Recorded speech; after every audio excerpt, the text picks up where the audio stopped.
Hey Moira, this is your brother. You are a psychopath. I am not. I'm a legitimate college graduate. You are not. I passed the bar in 3 states. You're not even a lawyer. I went to law school. You have no advanced education. You have committed what I would say is probably criminal malfeasance in the performance of your fiduciary duty as a manager of the estate of Thomas Anthony Dorsey, your father. I've never, ever failed in a fiduciary duty. Never. I didn't pay my bar dues on time, or I didn't pay them. But that was because I was being extorted and threatened with death. So I got an excuse. Excuse. I didn't pay my bar dues. I haven't paid my bar dues in a bunch of years, but I'm not sure that's a fiduciary duty. I think that's just an ethical obligation, whatever. It's not illegal to be poor. It's not unethical to be poor. So, Moira, you're a piece of shit. You didn't even go to college. And you're running around acting like you're a high-powered executive. You're a fraud, Moira Dorsey. You're a fraud. And you conspired to murder your father.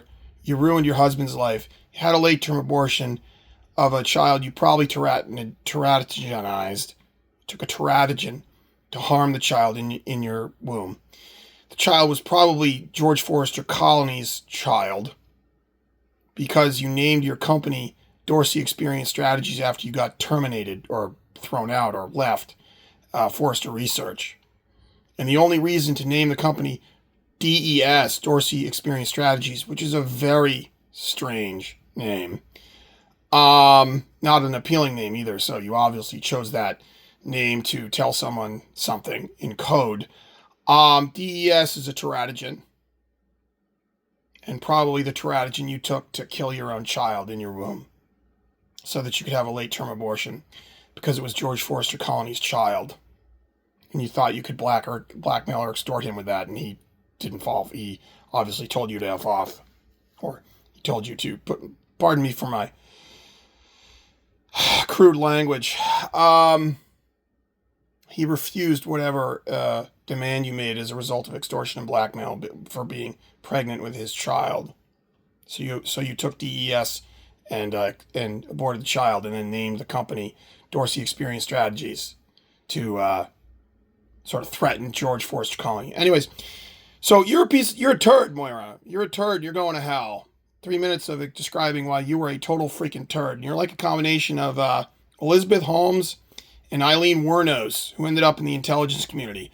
You need to be terminated. You need to be prosecuted in federal court, and you need to be put in ADX Colorado for the rest of your life, or something worse.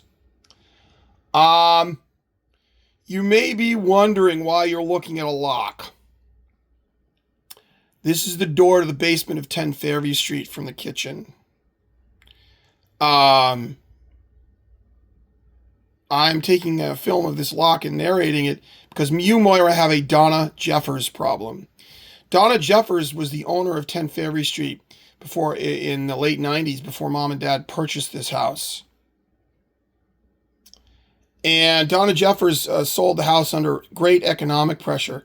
There was a sticky note on the kitchen, over the kitchen sink, that said, "The only thing I regret is my economics."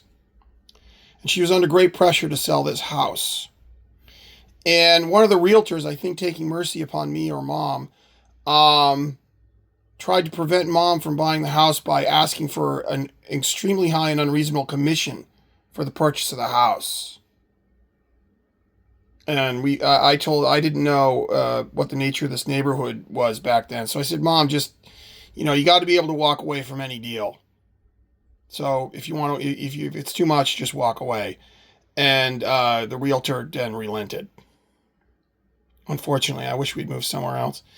At the time, I didn't know that Fairview Street is the location of an Italian-American mafia crew, consisting of the Tambellopoulos family, Rich Bebo, and Barbara Toscano primarily. Barbara Toscano is or was a grifter. The Tambellopoulos are muscle, in Fort whatever. They do violence. And they do poisoning and they do money laundering. And Rich Bebo does poisoning and other things. And he's in construction and he never works. He rarely, if ever, works, and he's in construction. And Rich Bebo admitted to being from the patch, referred to Fat Pellegrini as if Fat Pellegrini was a mobster, and made a threat to me, said, "Do you know when Fat Pellegrini died?" I said, "No." He said, "He died on Fat Tuesday." And then a Tuesday subsequent to that, the Newton police were at my house. And in a rushed attempt to, the Newton police distracted me from being in the house, from the front door, kept me out of view of the front door, Rich Bebo came in here and put poison in my instant coffee, probably bromethalin, on a Tuesday, when the last conversation we had was talking about Fat Pellegrini dying on a Tuesday. And Fat Pellegrini has the nickname Fat in his obituary, which means you only got a person from the patch who puts a nickname like that in their obituary as a mobster. So Rich Bebo, he's a mob associate. And the timing of the arrival of the Newton police on May 5th, a Tuesday, it's bad for two reasons. First of all, Rich Bebo predicted it would be a Tuesday. He was the only person near the house on that Tuesday that could have snuck in and put the poison in the instant coffee. And they arrived on a Tuesday 10 hours after I'd emailed the NSA. They could come here on any Tuesday. It probably has to do with what law enforcement officers and EMS personnel work on Tuesdays. Anyways, but they were clearly in a rush. I think they were planning on a later Tuesday, but they rushed because of the email to the NSA. Anyways, let's get back to Don Jeffers, the previous owner of 10 Fairview Street. 10 Fairview Street is where they put the mark. 10 Fairview Street is where the crew in this neighborhood puts someone who has a lot of money or a lot of money to leave behind that they want to steal. Because Donna Jeffers, though she left this house under economic pressure in her 50s, according to public records on websites about people's public information, she lives in a $2 million house in Harvard. You want to know how the only way for that to happen is she sold this house in a hurry under economic pressure? She didn't get remarried. She was in her 50s. She didn't marry a sugar daddy. She was in her 50s. The bloom was off that rose. No offense, Donna. You're a nice person, I think. She sued everybody. And they settled with a non-disclosure statement. 10 Fairview Street is part of an Italian mafia racket. The house itself is where they put the mark. And the reason for this lock is they break in through the basement. And Donna Jeffers put this lock in over 26 years ago to keep them from breaking into the house and terrorizing her, just like they've been breaking into the house and terrorizing me. You have a Donna Jeffers problem, Moira, because this is a very unusual lock to install on a basement door. Beneath that, someone was really, really interested in people not breaking into this house through the basement. And, I have come to the same conclusion. I go to great effort to keep them out of this house. I've secured every point of entry in the house, basement to attic.